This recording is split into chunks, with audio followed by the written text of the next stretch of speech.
শুভকামনা নিয়ে একটা গল্প বলে আমি 6 নম্বরে যাচ্ছি।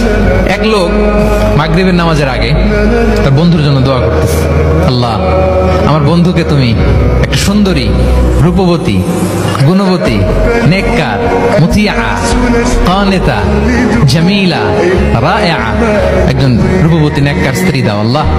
কতদিন ধরে তার বিয়েটা ঝুলে আছে, আল্লাহ তুমি ব্যবস্থা করে দাও, সুন্দরী, নেককার, আল্লাহ।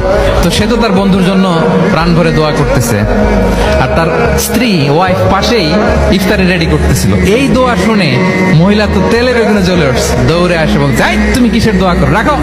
সে বেচারা মোনাজাতের মধ্যে তো ভরকে গেছে, ভয় বলে কি হইলো, আমি তো দোয়া করতেছি আমার বন্ধুর জন্য। তো মহিলা বলে, তুমি কি মনে করছো আমি হাদিসটা জানি না? অন্যের জন্য কোন ভালো দোয়া করলে আগে যেটা নিজের জন্য কবুল হয়, তুমি মনে করছো আমি জানি না? তুমি ভাবছো হাদিস শুধু তুমি একা জানো, আমি জানি না? না কি সব দোয়া করে এগুলা? আল্লাহু আকবার।